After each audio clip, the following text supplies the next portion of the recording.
man? Yo, what's good YouTube? It's your boy Elijah here, and as you can tell from the title of the video, today we are going to be talking about the biggest problems in each sport. So without further ado, I'm not going to beat around the bush. Let's get straight to it. First sport that we're going to be talking about is MMA. So with organizations like the UFC generating billions of dollars in revenue and attracting millions of viewers worldwide, despite MMA's commercial success, MMA continues to face some structural problems. One of the most criticized aspects of MMA, one of them is how little fighters are paid compared to the revenue that they generate. Reports suggest that UFC fighters roughly receive 15 to 20% of total revenue, whereas athletes in leagues like the NFL, the NBA, and Premier League typically receive around 45 to 50%. I want to quickly break down the expenses so you can really see how little they get paid. Low-level fighters may only keep anywhere from $5,000 to $10,000, and this is because they have to cover things like taxes, coaching fees, training camp costs, medical and recovery expenses. Okay, all of that is coming out of their own pocket. High-level fighters might take on $1.1 to $1.3 million. Every time you step in the ring, you're risking your life, right? All of this expenses is not worth the CTE later down the line. Now imagine you've got kids here and your daughter's getting married. Because of the brain damage that you've now received, you can't even walk down the aisle. That's how peak it is for a lot of these fighters. And I'm not justifying the PEDs, but I'm starting to understand why certain fighters do what they do, you know, because honestly, them PEDs will help with your recovery, will help you train harder, and they will just extend your career in general. You see, a fighter's career is very, very short, you know what I mean? Look at Tito Ortiz now, yeah? You can see that he struggles to put a sentence together. And I believe that's because of all the brain damage that he's received. I think, look at Conor McGregor. His peak was from 2015 to about 2018, right? Yeah, and he is the reason why the UFC is the UFC. He's literally the Hulk Hogan of the UFC. Without Conor, the UFC is nothing. Just to see. But ever since Conor McGregor's fall off, which is very depressing to see, the UFC hasn't really found its big star. Do you know what I mean? I think the UFC was really banking on Izzy. Izzy, for me, he's got the charisma. He's definitely got the skills. But I think after he lost to Pereira, I think Dana was like, what do we do now? I believe Dana wanted John Jones and Izzy to fight eventually. Like, if you look at the UFC now, I don't believe the UFC has that big superstar. Don't get me wrong, Pereira and Topuria are doing their thing, but they still haven't been able to replace Conor. And even when you look at billboards, they're still using Conor McGregor, bro. So the next sport that we're going to be talking about is boxing. And with centuries of history behind it, boxing is one of the most oldest competitive sports. And in my opinion, I believe the big three in sports is boxing, football, and basketball. That's my big three. Tell me what you guys think. I don't think that's ridiculous to say too. Right now, boxing finds itself in a really sticky situation. Because don't get me wrong, right? We've been getting some really good fights recently. Especially with the involvement of the Saudi Arabians. They've been just cooking when it comes to boxing. However, I've spoken on this before, yeah? And I believe one of the biggest problems in boxing is that there's no centralized governing authority compared to other major sports. Boxing is divided by multiple sanctioning bodies. These include the WBC, the WBA, the IBF, and the WBO. Each with their own champions, rankings, and belts division. So when you have multiple world champions in a division, it begins to get really confusing because who really is the undisputed champion? You know how in the UFC, you've got your interim champion and then you've got the undisputed. Another big problem when it comes to boxing, yeah, is that every fighter wants to protect their own. I hear a lot of people calling this the Floyd Mayweather effect. If I'm being 100% honest, on paper, it does look good, especially 10 years down the line when people are bringing your name in GOAT conversations. However, that all becomes less meaningful if you've just faced bums. Now, so the third problem that we are going to talk about is influencer boxing. Now, I don't think it's that deep, but a lot of people see this as a serious issue. You all know that Jake Paul is the main man when it comes to influencer boxing, right? And I believe having him in boxing is a double-edged sword. When you look at Mike Tyson versus Jake Paul, I believe they brought in 60 million people. And I believe that fight anyway is one of the most watched fights of the 21st century. But looking back at that fight, it really did feel like a humiliation ritual. There's no reason why Mike Tyson, at 55 years old, should be fighting Jake Paul. Because we all know that if Mike was in his prime, it'd be a murder scene. But what do you guys think about influencer boxing? Let me know in it, because it really is for me a double-edged sword. Alright, so the third sport that we're going to be talking about is basketball. We all know how popular basketball is. Currently right now, the NBA has got an 82-game schedule.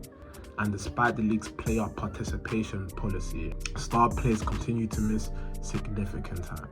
That the percentage of games missed by stars has more than doubled since the 1990s.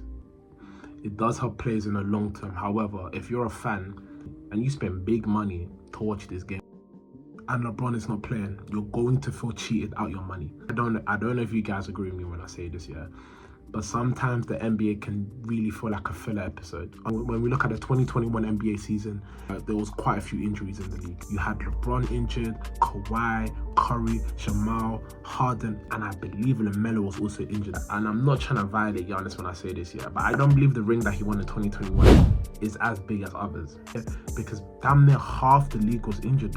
And then when we look at the 2024 to 2025 season, right, injuries, so many athletes was suffering from Achilles injuries, bro. So when we look at the historical average, it's 1.36 per year.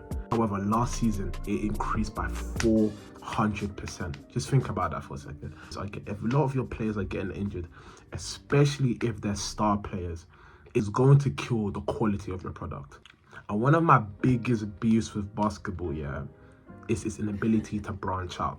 I believe the NBA is too focused in America. Like, I really need to branch out to other countries, because I believe when they do that, quality of the product will just go up. And we look at the top 8 best players in the league, yeah, there's quite a few European stars. For example, right, when we look at the Champions League, you've got the best teams in Europe all facing each other to win one trophy, right? When we look at the World Cup, we've got countries from all around the world facing each other to win a trophy. And I understand that basketball has got the FIBA World Cup, but it just doesn't hold the same prestige as the FIFA World Cup. Like, the NBA really needs to face teams from other countries, bro. Like, you can't call yourself no world champion if you're not facing teams from other countries, bro. Now let's move on to football. There is no debate that football is the best sport in the world, bro. However, one of the biggest problems in football is the financial inequality between clubs, and are able to spend ridiculous amounts when it comes to transfers. And then you've got them small clubs that are just struggling to compete financially. Like, on a real, it's the equivalent of having a 25-year-old grown man face a 12-year-old. Like, we already know what the result's going to be. That's why financial fair play was introduced, to control this excessive spending. However, a lot of top clubs still find a way to work around these rules. Mourinho, and I feel like that's what separates Pep and Mourinho. Pep's got to spend $1 billion to win the Champions League, whereas you got Mourinho, who can win the Champions League with Porto Broski. On a real, that's like winning a game of Fortnite with just a common pistol. Another major issue is corruption and a lack of transparency when it comes to decision making. And if you watched AFCON this year, that match is the biggest example of corruption, bro. I was rooting for Senegal to win, and I'm so happy they beat Morocco, bro. Losing my mind watching that game. It's Diaz.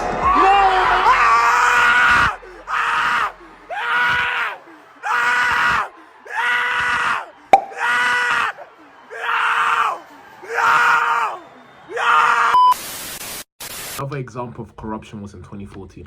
Investigators revealed that senior officials have been accepting bribes and kickbacks in exchange for awarding World Cup hosting rights, marketing contracts, and broadcasting deals. Another big problem is football's entertainment value. I'm talking about the Prem anyway. I've been seeing a lot on my timeline that football nowadays is just boring, especially because Arsenal are looking like they're going to win the Premier League. But a lot of my mates have been saying, I don't want Arsenal to win the Premier League with their style of football.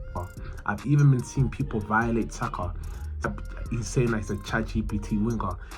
But what do you guys think? Do you feel like the Prem's falling off? I miss seeing Sane, I miss seeing Hazard, seeing Alexis Sanchez, Ozil, you know, these big superstars. I miss seeing them. Now, I don't know, I feel like it just doesn't hit the same anymore. And the way the Premier League is now broadcasted is so jarring. And we've now got to pay for Sky Sports, TNT Sports, Amazon Prime. Like, it's getting ridiculous now. It's overall, you're spending at least, what, £80 to watch football. At least, even one of my friends who used to illegally watch football matches, right, said that all the illegal websites have fallen off. So he has no choice but to watch football on Sky Sports and TNT Sports. So the fifth sport that we're going to talk about is Muay Thai. Now, one of the biggest problems about Muay Thai is that it's too respectful. Now, let me land before you guys get onto me.